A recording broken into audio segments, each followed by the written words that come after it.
Chapter 1. The Lonely Boy and the Dark Village. Long ago, in a small village called Kandar, there was no light. The village of Kandar sat between two tall mountains. To the east rose Mount Solmhar, its peak always hidden in clouds, gray and ancient and secret. To the west stood the smaller, gentler hill that the villagers simply called the Back Mountain, where goats grazed in summer. Between them, the village rested like a child sleeping between two parents. Green trees grew on the mountainsides, oak and pine and birch.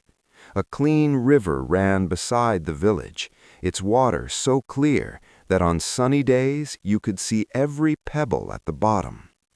In spring and summer, flowers of red and yellow grew near the water, and butterflies floated above them like scraps of colored paper. To a person walking by on the path from the next valley, Kandar looked beautiful, peaceful, quiet, like a painting of a perfect little village. But Kandar had a big problem, a terrible problem, a problem that made all that beauty feel empty. Every evening, when the sun went down behind the back mountain, the whole village became dark, very dark. The kind of dark where you cannot see your own hand in front of your face. The kind of dark that makes sounds seem louder and shadows seem deeper. There were no candles, there were no lamps, there was no fire. For many, many years, longer than anyone could remember, the people of Kandar had lived in this darkness. Nobody knew why it had started. Nobody remembered when it began. The oldest man in the village, old Master Henner, who had seen 90 winters and whose beard was white as snow, would shake his head when children asked him. "It was always this way," he would say. "Even when my grandfather was a boy, it was this way." That was all anyone knew. It was just the way things were. When night came, the people of Kandar went inside their homes. They sat quietly on wooden chairs or on beds stuffed with straw. They did not talk much, because talking in the dark felt strange, like speaking into an empty well. They did not laugh, because laughter needs light to feel real. They went to sleep early, often right after the last scrap of daylight faded from the sky, because there was nothing else to do in the dark. No books to read. Who could read without light? No games to play, no work to finish. Children did not play after sunset. Old men and women did not sit outside and tell stories the way they did in other villages. Friends did not visit each other at night. The walk through the dark streets was too frightening, too full of unseen things. The village was quiet and sad every evening, like a place where something important was missing, like a song missing its melody, like a face missing its eyes. In this village lived a boy named Leo. Leo was 12 years old. He was not very tall for his age, and he was not very strong. His arms were thin from helping his father in the vegetable field, but not muscular like the older boys who carried firewood. He had dark brown hair that was always a little messy because he ran his hands through it when he was thinking, which was most of the time. He had big, curious eyes, the color of hazelnuts, the kind of eyes that are always looking at things carefully, trying to understand them. He liked to ask questions. He asked questions about everything. Why is the sky blue? Why do birds fly south in winter? Why does bread rise when you bake it? Why do we sleep at night? Why? His questions sometimes made the older people in the village feel tired. They did not have answers. They had never thought to ask. For them, things simply were. The sky was blue because that was its color. Birds flew south because that was what birds did, and the village was dark at night because it had always been dark. What more was there to say? But Leo did not accept this. He could not. Inside him something burned, not a flame, not yet, but a kind of restless curiosity that would not let him rest. He lay awake at night, staring at the ceiling he could not see, and he thought. He imagined what the village could be like with light. He imagined children playing tag in the square after dinner, their shadows dancing on the cobblestones. He imagined his mother reading a book at night, her lips moving silently as she followed the words. He imagined his father sitting outside on the wooden bench, looking up at the stars with a cup of tea in his hand, not hurrying to bed because there was no reason to stay awake, but because there was every reason. These imaginings made him sad, but they also made him determined. Leo's mother was a kind woman named Ilara. She had gentle hands that made bread every morning, kneading the dough until it was smooth and soft, then setting it by the small window to catch the daylight. She hummed while she worked, old songs that nobody had taught her, songs that seemed to come from somewhere deep inside her. Her face was round and warm, with small lines around her eyes from smiling, though Leo had noticed that she smiled less often in recent years. The darkness had worn her down, the way water wears down a stone over many years. His father, Bren, worked in a small field near the river, growing vegetables, carrots and potatoes and leafy greens that needed good soil and careful tending. He was a quiet man, tall and thin, with large hands that were surprisingly gentle. He did not speak much, but when he did, his words were always thoughtful. He loved his family. He worked hard, and every night he sat in the darkness of their home and said nothing, because there was nothing to say. They were a simple family. They were not rich. They had no silver or fine clothes or furniture carved from rare wood, but they had enough food, thanks to Bren's careful work in the field and Ilara's skill at making bread. They had a warm home, a small house of gray stone with a roof of wooden shingles that leaked a little when the rain was very heavy. They had each other. But Leo was not happy. Not because his family was poor, not because he was hungry or cold or sick. He was unhappy because of the darkness. The darkness was like a blanket smothering the village every single night, and nobody seemed to want to push it off. One morning, Leo sat at the wooden table in their small kitchen, eating bread with honey. The honey was golden and thick, and it dripped on his fingers. He licked it off and looked at his mother, who was shaping dough into loaves on the floured board. His father had already left for the field. "Mother?" Leo said. "Yes, Leo?" "Why do we live like this?" he asked. He had asked versions of this question before, but never so directly. Why is our village always dark at night? Other places have fire. Other places have light. I heard a traveler once, do you remember? 2 summers ago? The man with the red hat? He said that in the cities beyond the mountains, people have lamps that burn all night. They have candles on every table. They have torches in the streets. Why don't we?" His mother stopped kneading. She did not look up at first. Her hands rested on the dough, motionless. Leo watched her. "This is how it has always been," she said, finally, her voice quiet. "This is Kandar." "But why?" Leo pressed. He leaned forward on his stool. "There must be a reason. Things don't just happen for no reason. The sun goes down because the earth turns. Rain falls because water evaporates and becomes clouds. Everything has a cause. So what is the cause of our darkness?" His mother put down the bread. She wiped her floury hands on her apron and looked at him. Her eyes were tired, not just from lack of sleep, but tired in a deeper way, the the tiredness of someone who has given up asking questions a long time ago.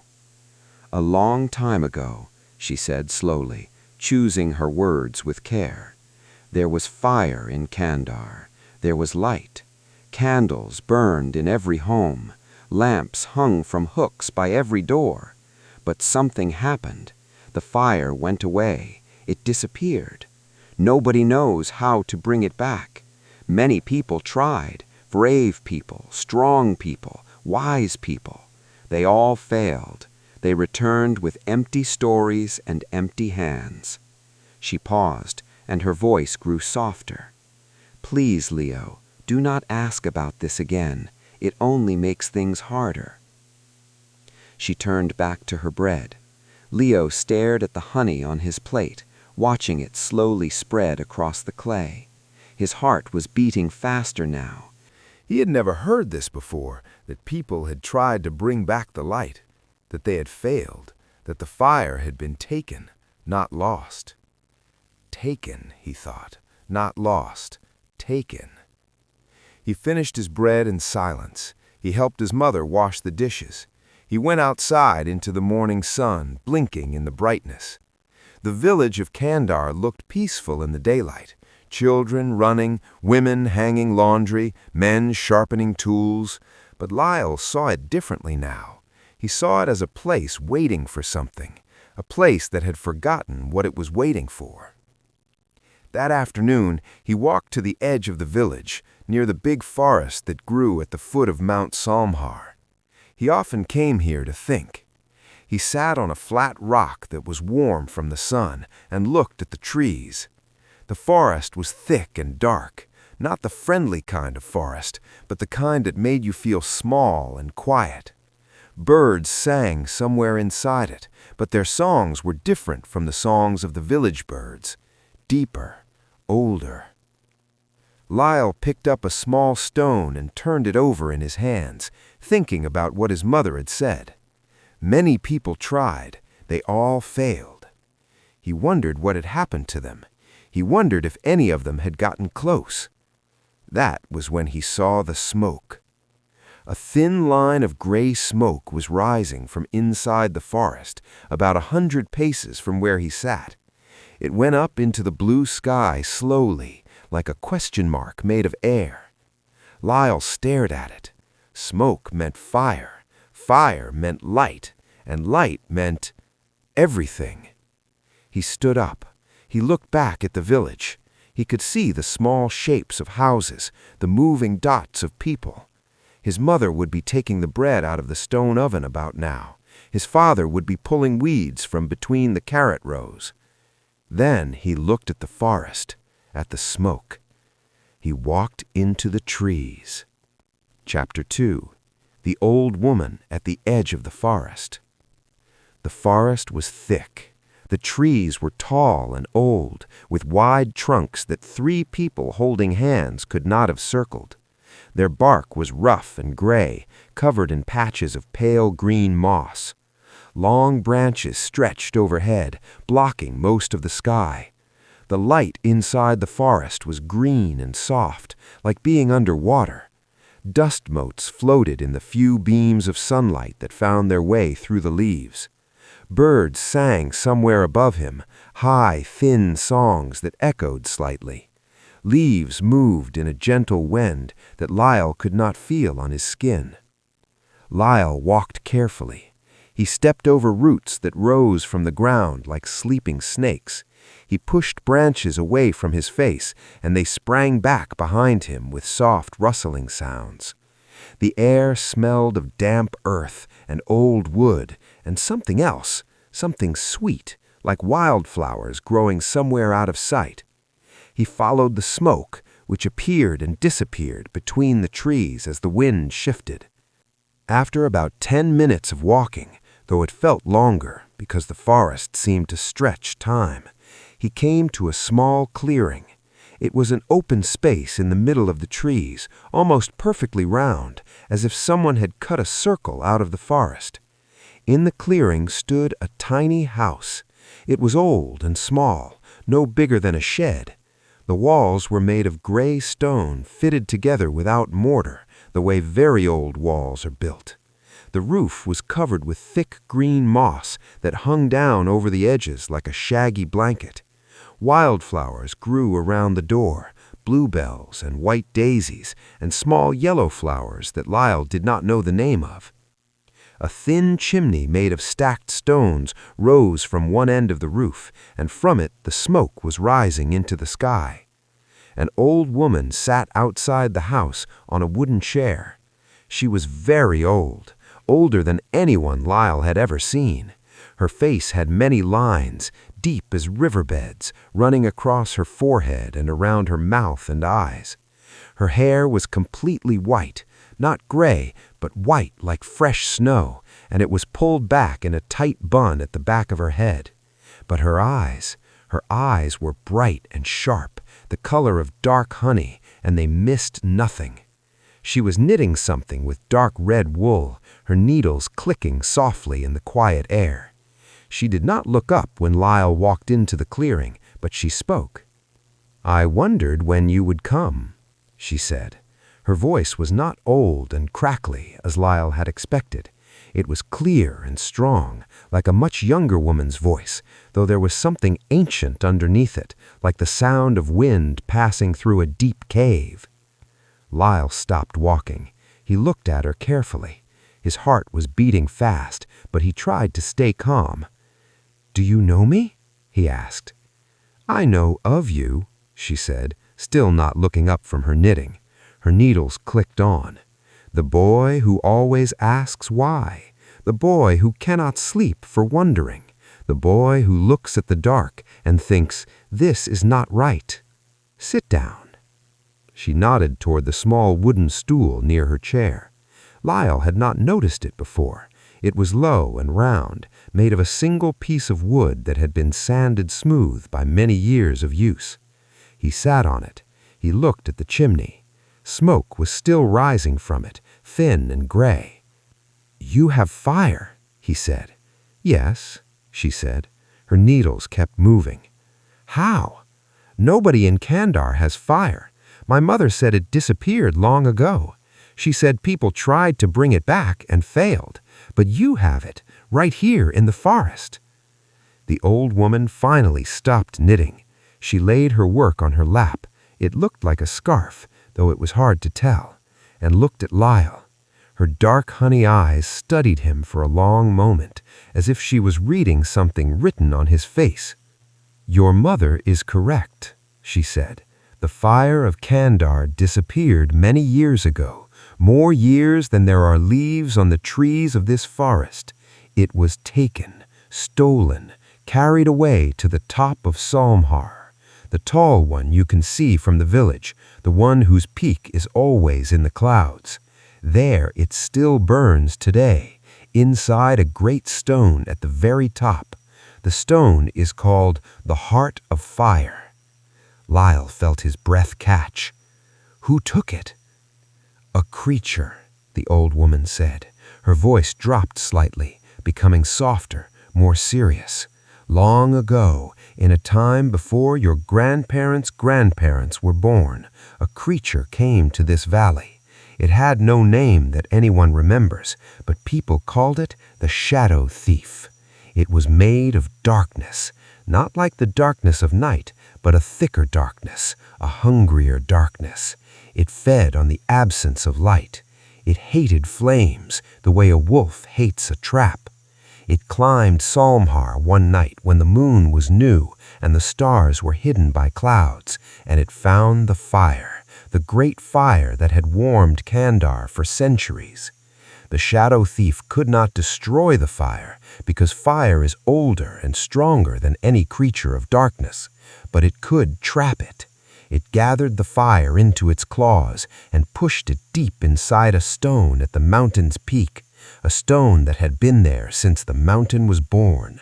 And there the fire has stayed ever since, pressing against the stone, waiting to be freed. Lyle listened with his whole body. He did not blink. He barely breathed. "Is the Shadow Thief still there?" he asked. His voice came out quieter than he intended, almost a whisper. "No," said the woman. The darkness died many years ago. Darkness cannot live forever, not even hungry darkness. Without the fire to feed on, for it fed on the absence of the fire, not the fire itself. It slowly faded. It is gone. But the fire is still trapped inside the stone. It will stay there forever, burning alone at the top of the mountain, unless someone climbs up and frees it. Lyle was quiet for a moment. He looked at the ground, where small ants were marching in a line between two blades of grass. Then he looked up at the old woman. "Has anyone tried?" "Many," she said. She picked up her knitting again, though she did not start clicking the needles. She held it in her lap like something precious. In the first years after the fire was taken, many brave people climbed Salmhar. Warriors, wise women, young men with strong arms and bold hearts. They all turned back. The mountain is hard. The path is long. The tests are difficult. "Tests?" Lyle said, leaning forward. "3 tests," the old woman said.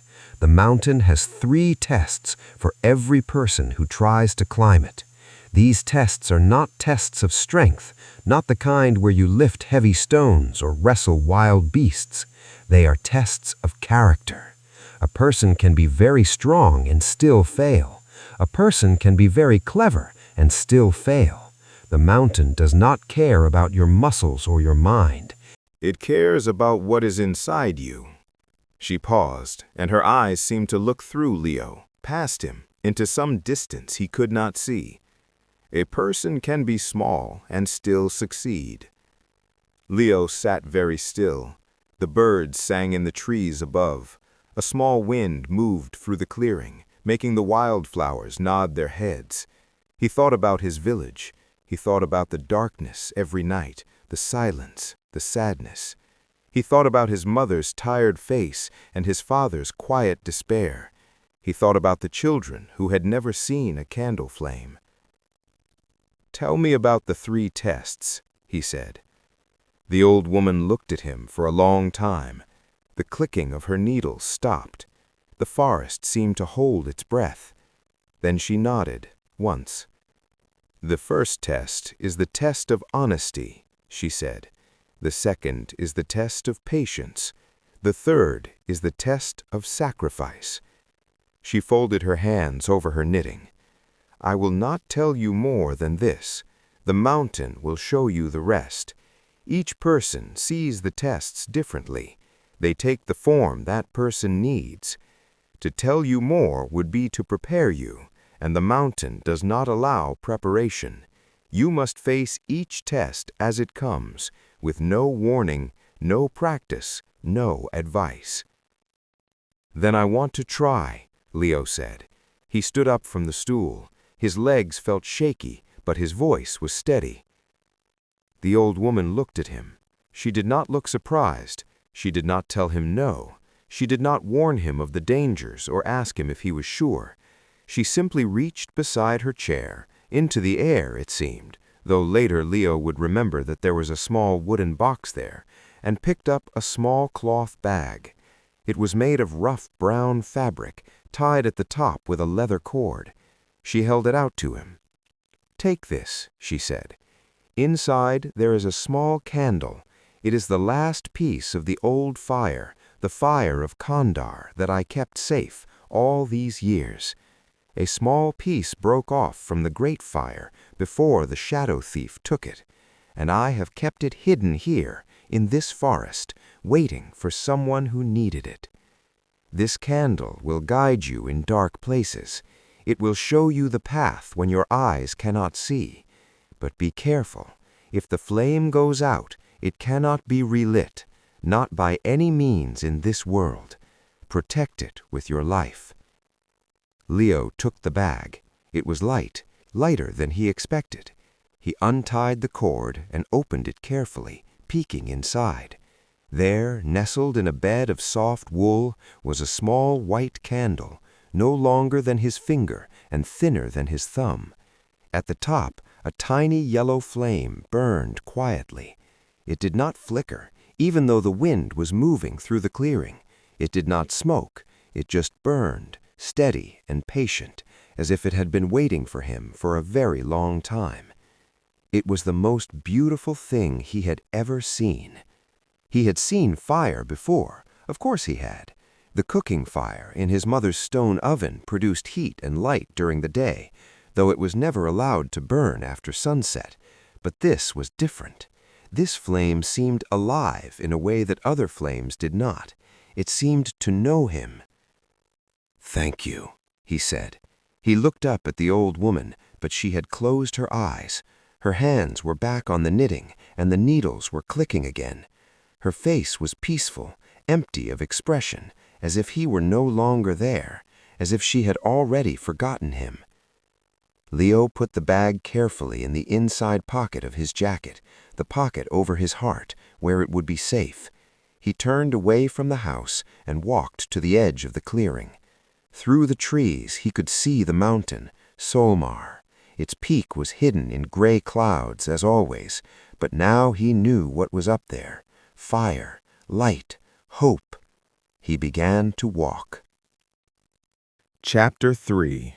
The Three Tests. Leo walked through the forest for a long time. The trees slowly became smaller as he climbed upward, their trunks thinning, their branches shortening. The ground slowly became harder, the soft soil of the forest floor giving way to packed earth and then to scattered stones. The green light faded, replaced by the harsher light of the open sky. The forest had ended, and the mountain had begun.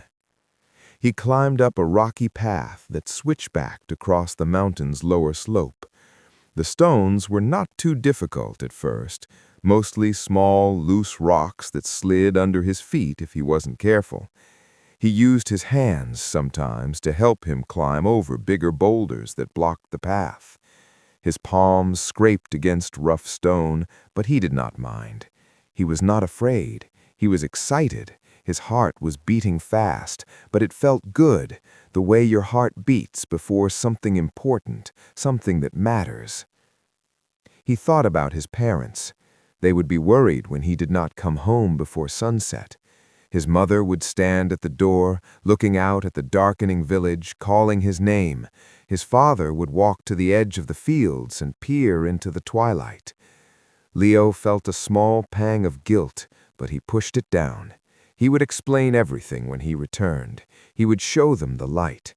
They would understand. After about an hour of climbing, he came to a flat place on the mountain where the path stopped. Ahead of him was a wide, open space of gray rock, smooth as if it had been polished by water. The space was roughly circular, about the size of the village square back in Kandar. In the middle of the space stood a large wooden door. The door was old and dark, made of thick planks bound with iron straps that had turned red with rust.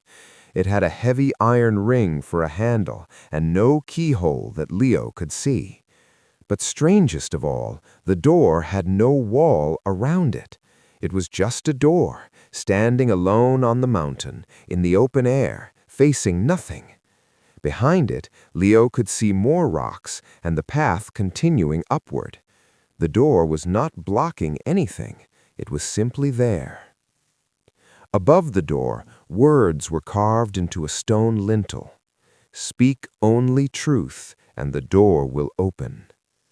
Leo walked up to the door. He put his hand on the rough wood. It was cold.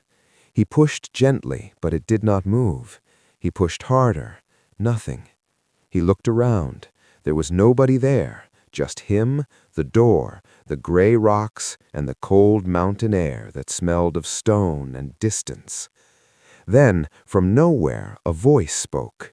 It came from inside the door, or from the mountain itself, or from the air around him. Leo could not tell. The voice was deep and slow, like water moving underground, like the sound of a river in a cave. It was not loud, but it filled the space completely. "Who are you, and why are you here?" Leo swallowed. His throat felt dry. He thought about the words above the door, "Speak only truth." He thought about all the lies he could tell, brave lies, confident lies, lies that would make him sound stronger and wiser than he was. But the door would know, the mountain would know. He spoke clearly, and he spoke the truth. He said, "My name is Leo. I am from Kandar village at the foot of this mountain. I am here because my village has no light. We have lived in darkness for as long as anyone can remember. I want to bring the fire back, the fire that was taken by the shadow thief and trapped in the heart of fire at the top of this mountain. I am 12 years old. I have never climbed a mountain before. I am not strong or brave or wise. I am a little afraid. I am very tired already, and I have only been climbing for an hour. But I am going to keep going anyway, because someone has to." Silence. The wind stopped. The birds that had been singing somewhere below fell quiet. For a long moment there was no sound at all. Then the voice spoke again. "Are you strong?" Leo thought about this. He was not very big. He could not lift the heavy water buckets without help. He could not run as fast as the other boys. He wanted to say yes, because it sounded good, because it was what the voice probably wanted to hear. But then he remembered the words above the door, truth. He said, "Not especially.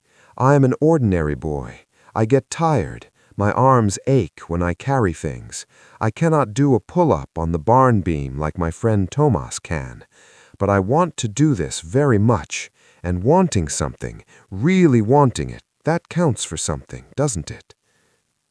"Are you strong?" Again, Leo thought carefully.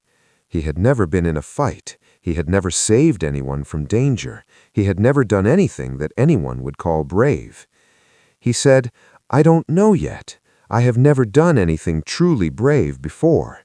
I hope I am brave. I think I might be if I have to be. But I will not know for certain until I am tested. And I suppose that is why I am here, to be tested." A long pause. The wind returned, a soft breath across the rocks. Then, with a deep, slow sound, like a stone moving across another stone, grum, the door swung open. Leo let out a long breath. He had not realized he was holding it. His chest felt tight, and his hands were shaking slightly. But he was okay. He had passed. He walked through the door. On the other side, the mountain path continued, steeper now, narrower, going up between tall gray walls of stone that rose on either side like the walls of a hallway. The door closed behind him with a soft thud, but when he turned to look, there was no door there, just rock. The first test was done. He climbed for another hour. The air became colder, and a thin wind began to blow from the north, cutting through his jacket like a knife. His legs began to ache, a deep, burning ache in his thighs from lifting his weight up step after step. His hands were scraped and raw from grabbing rocks, but he kept going. He took small steps when the path was steep. He rested for a minute when he needed to, sitting on a flat rock and catching his breath, but he never rested too long. He checked the small candle in his pocket often, touching the bag to feel its warmth. It still burned, quiet and steady. Its warmth against his chest was like a small promise. He came to the second test in the middle of the afternoon. He could tell because the sun was no longer directly overhead, but had begun its slow slide toward the western horizon. The shadows on the mountain were growing longer. The path led to a narrow bridge made of old wood and rope. The bridge was perhaps 20 paces long, suspended over a deep gap in the mountain, a long, dark crack in the rock that fell away into blackness. The bridge had wooden planks for a floor, maybe 2 feet wide, with 2 ropes on either side to hold on to. Looking down, Leo could see nothing, just darkness, very far below, the kind of darkness that seemed to look back at him. But the bridge was blocked. Sitting in the middle of the bridge, directly in the center, where the planks were oldest and the ropes hung slackest, was a large old tortoise. It was the biggest tortoise Leo had ever seen, bigger than a dinner plate, bigger than a cooking pot, almost as big as the stool he had sat on in the old woman's clearing. Its shell was dark green and covered in bumps and ridges, like a map of a country Leo had never visited. Its wrinkled head was extended on a long neck, and it was moving very, very slowly across the bridge, one tiny step at a time. At this rate, Leo calculated, the tortoise would take hours to cross, maybe all day, maybe longer. The bridge was too narrow to walk past the tortoise without falling. There was barely room for the tortoise itself, let alone a boy trying to squeeze by. And the ropes on the sides were too loose to hold his weight if he tried to climb around. Leo looked at the tortoise. He looked down at the dark gap below the bridge. He looked up at the top of the mountain, which he could now see in the distance, a jagged peak against the blue sky. He thought about how much time he was losing. The sun would set in a few hours. He did not want to be on the mountain in the dark, even with his candle. He could push the tortoise off. It would be fast. One hard shove, and the tortoise would tumble into the darkness. The bridge would be clear. He would cross quickly. Nobody would know. But he did not want to do that. He sat down on the edge of the bridge, on the solid rock just before the wooden planks began. He pulled his knees up to his chest and waited. He waited for a very long time. He counted the clouds in the sky, first 15, then 23, then he lost count when they started moving together. He listened to the wind, trying to hear different sounds in it, the whistle through rocks, the sigh across open spaces, the distant rumble that might be a storm somewhere far away. He ate a small piece of bread from his pocket, breaking it into tiny pieces and eating them one by one to make it last. He watched an eagle circle high above the mountain, riding the thermal currents without moving its wings. The tortoise moved so slowly that it was almost not moving at all. Every few minutes, one of its clawed feet would lift and move forward an inch, then another long pause, then another inch. After almost an hour, Leo could tell because the sun had moved a noticeable distance, the tortoise reached the other side of the bridge. It stepped off slowly onto the gray rock, its claws clicking against the stone. It paused there for a moment, as if catching its breath, then disappeared between 2 boulders, gone into the mountain. Leo stood up. His legs were stiff from sitting so long, and he had to shake them to get the feeling back. He walked to the edge of the bridge. He tested the first plank with his foot. It creaked but held. He grabbed the rope on either side and began to cross, moving carefully, one step at a time. The wood creaked under his feet. The wind pushed at him from the sides, making the bridge sway gently. The ropes were rough against his palms, but he made it across. As his feet touched the solid rock on the other side, the voice returned, quieter this time, as if it came from the wind itself or from the stones beneath his feet. It said, "The second test is complete. You waited when it would have been easy to destroy. You chose patience over speed.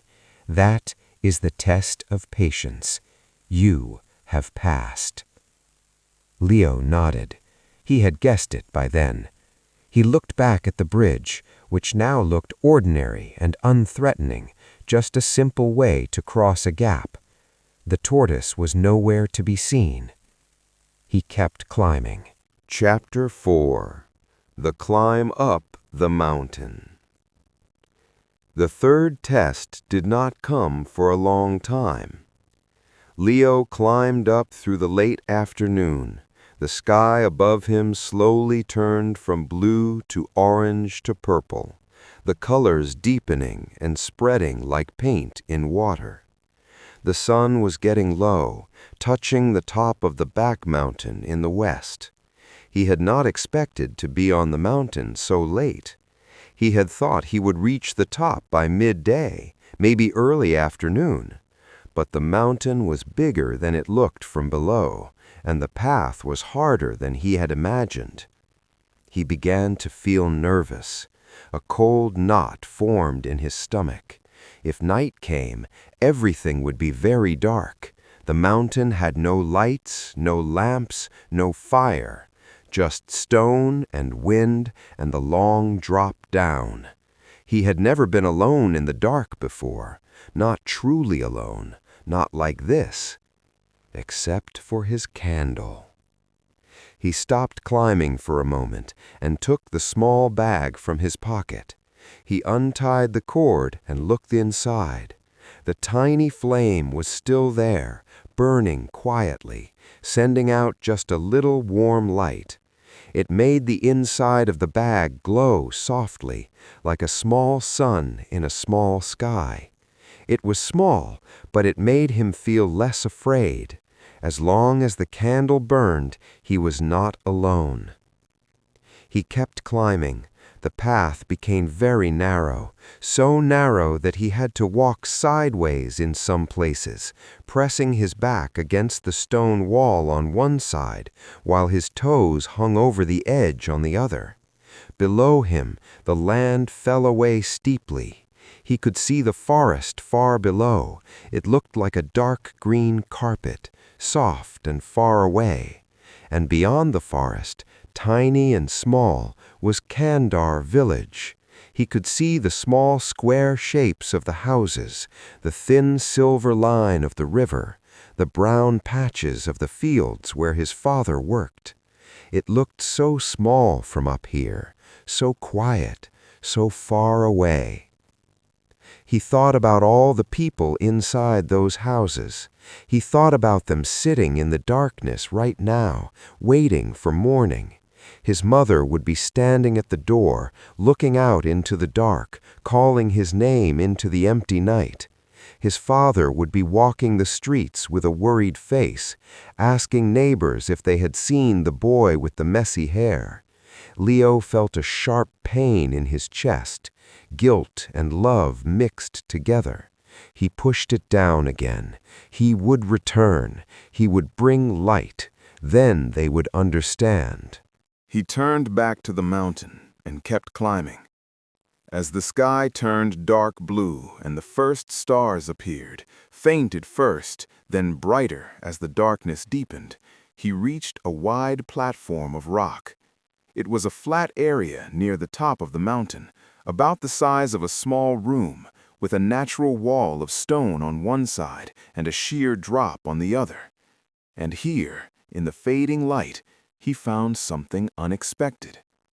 A girl was sitting on a rock, crying.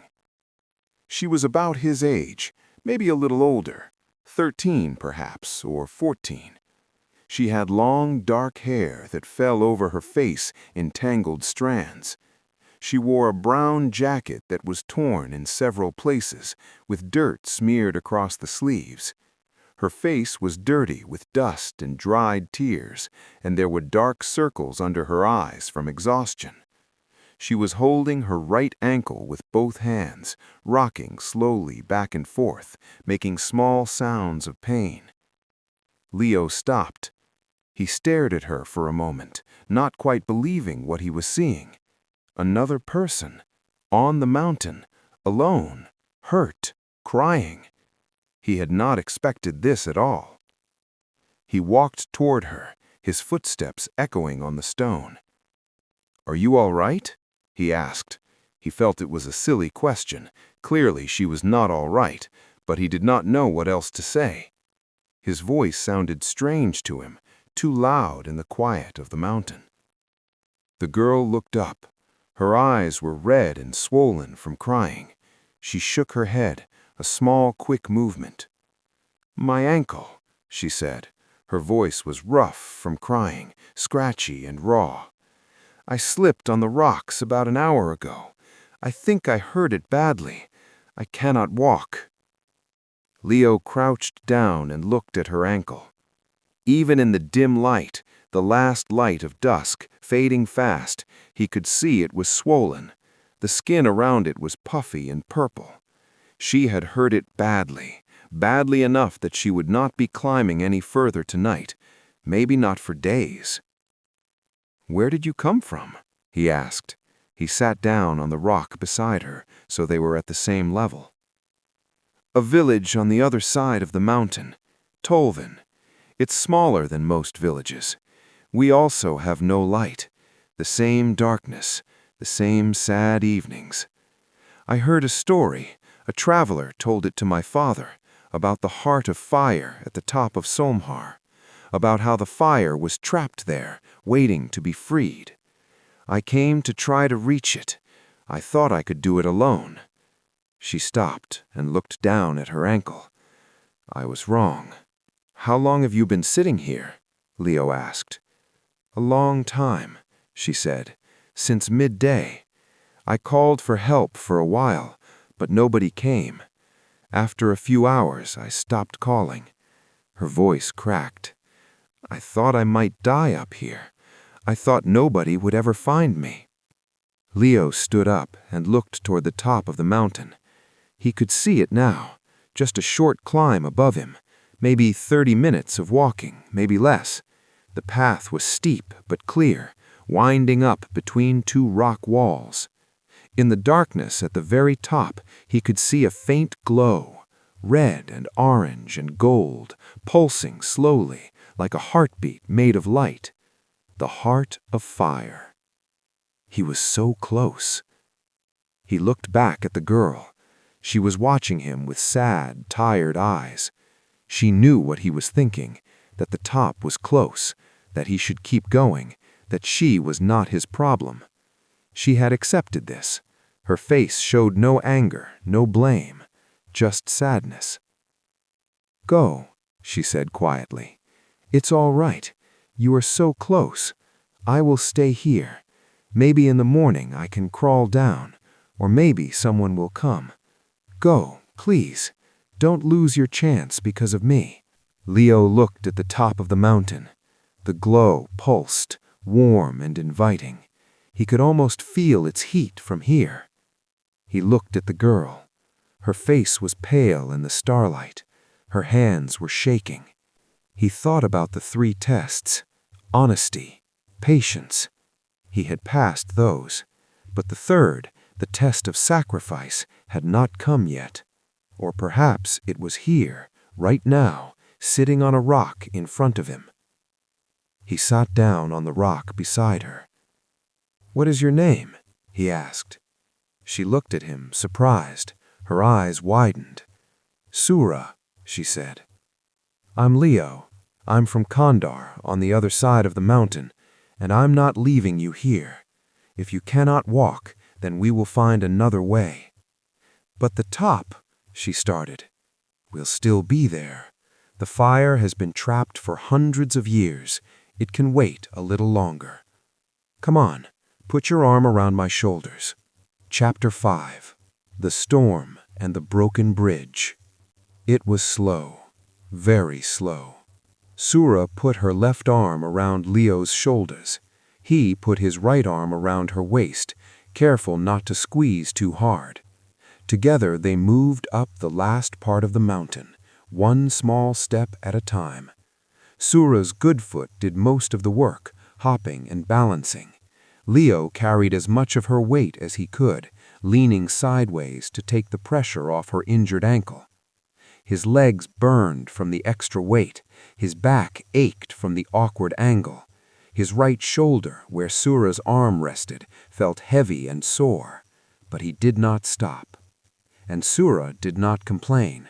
She kept her teeth together and kept moving, making small sounds of pain with each hop, but never asking to rest. They moved like that for what felt like an hour, though it was probably less. The path was steep and uneven, full of loose stones that slid under Sura's good foot. Twice she nearly fell, and only Leo's arm kept her upright. The second time she gasped and grabbed his jacket so hard that it tore the fabric near the collar. "Sorry," she whispered. "Don't be," Leo said. The jacket was already old. Then the storm came. It arrived without warning. One moment the sky was dark blue and full of stars, with a gentle wind blowing from the west. The next, thick black clouds rolled in, fast, faster than Leo had ever seen clouds move, as if they were being pushed by some giant hand. The temperature dropped sharply. The wind picked up, no longer gentle, but fierce and cold, a sharp wind that hit them like a wall and made Leo's eyes water. Then came the rain. Not soft rain, not the kind that patters gently on leaves, but hard, heavy rain that hit the rocks and bounced up again, stinging Leo's face like tiny pebbles. The path became wet and slippery in seconds. Water ran down the stones in small streams, pooling in the cracks and making every step dangerous. Leo looked around. There was nowhere to shelter. The rock walls on either side were too steep to climb, too smooth to offer any protection. There were no caves, no overhangs, no trees. They were completely exposed on the open mountainside, with nothing between them and the storm but their own clothes. He held Sura tighter and kept going. His feet slipped on the wet stone. He slipped once and nearly fell, dropping to one knee, but he pressed his hand against the rock wall and steadied himself. Sura made a small sound of fear, but held on. Then Leo remembered the bag in his pocket. He thought about the candle. Rain and wind could put out a flame, even a small flame, even a special flame like the one the old woman had given him. If the candle went out, it could not be relit. The old woman had said so, not by any means in this world. Without the candle, he would have no light. Without light, he could not find the heart of fire. Without the heart of fire, the village would stay dark forever.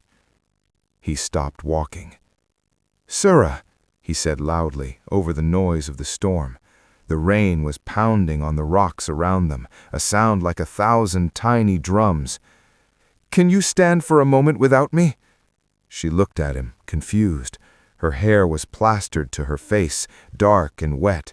Rain ran down her cheeks like tears. "I think so," she said. She pressed herself against the rock wall, balancing on her good foot and holding on to a small outcropping of stone. Leo let go of her carefully. He reached into his pocket and pulled out the cloth bag. It was already damp. The rain was getting through the fabric.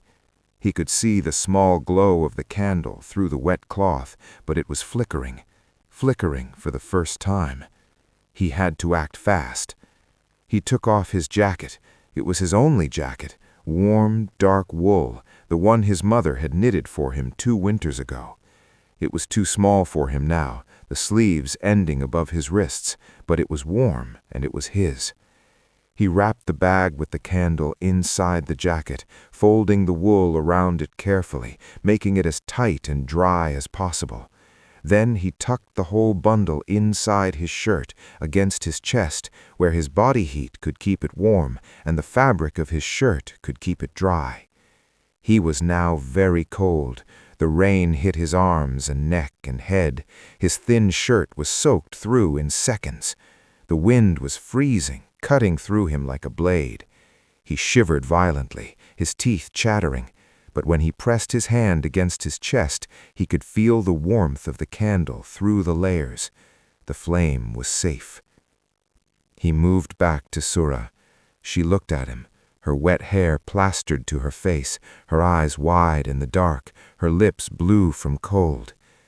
"You gave up your jacket for the candle?" she asked. Her voice was barely audible over the rain. "The whole village needs that flame," Leo said. His voice shook from the cold. "My whole village, your whole village, everyone. I just need to be cold for a little while. I'll be fine." They kept moving.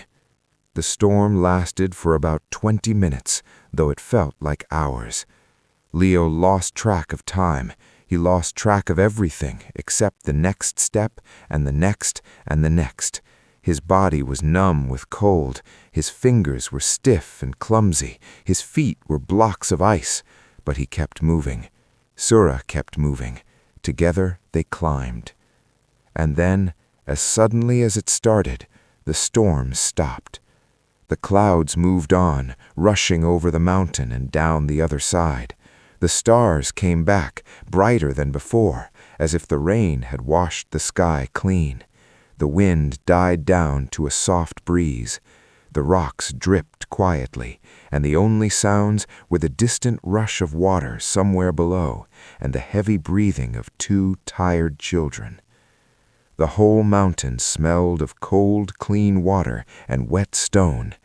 It was a good smell, the smell of something fresh and new. And ahead of them, very close now, the top of the mountain glowed with a warm orange light, the heart of fire. They were almost there. Chapter 6. The Heart of Fire. The top of the mountain was a wide, flat circle of rock, open to the night sky. It was perhaps 30 paces across, perfectly level, as if the mountain had been cut flat by some giant hand. Stars filled the sky above, thousands of them, bright and close, the way they always look from high places where the air is clean and there are no village lights to dim them.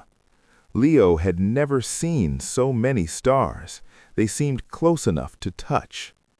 In the center of the circle stood a large stone.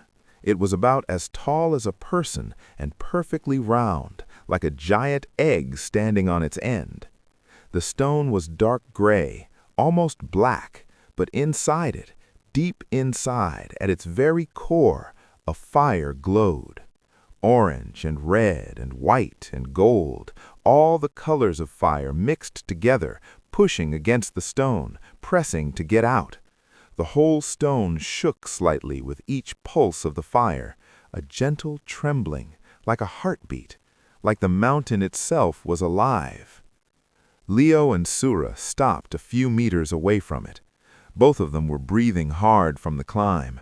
Leo's arms ached from helping Sura. His body was cold without his jacket. His teeth were still chattering, though the storm had passed. But he forgot all of this when he saw the stone. He forgot the cold. He forgot the pain. He forgot everything except the light. "It's real," Sura whispered. Her voice was full of wonder. She was standing on her own now, leaning against a rock, but her eyes were fixed on the glowing stone. "It's actually real." "It's real," Leo said. He helped Sura sit on a low flat rock nearby where she could see everything. Then he walked toward the stone alone. Each step brought him closer to the warmth. He felt it first as a faint heat on his face, then as a gentle wave against his chest, then as a blanket wrapping around him. After the cold and rain, the warmth felt better than anything he had ever felt. He held his hands out toward it, and the light played over his fingers. Then the voice came again, but this time it was different, not deep and slow like before, but clear and gentle, like someone speaking directly into his ear. It was the voice of the mountain, but softer now, kinder. "You have passed the 3 tests: honesty, patience, sacrifice. You have given something of yourself for others. First, you waited for the tortoise when it would have been faster to push it aside. Then you gave your warmth to protect the flame, and all along you helped the stranger instead of racing for your own goal, even when the goal was so close you could see its light. The fire sees this. The mountain sees this. Are you ready to receive what you have come for? Yes, Leo said. His voice was quiet but steady. He was not afraid anymore. And what will you do with it? Leo thought for a moment. He looked back at Sura. She was watching him with wide eyes, her face lit by the orange glow. He thought about Kandar, his mother, his father, the small girl with the dark eyes who had never seen light. He thought about Tolvin, the village on the other side of the mountain, where people sat in the same darkness every night. I will bring it back to my village so they can have light, so they can live properly again, so children can play at night and old people can tell stories and families can sit together after dinner. He paused. And Sura's village too, Tolvin. They need it as much as we do. I will share the light with everyone who needs it. A long pause. The stone pulsed. Once. Twice.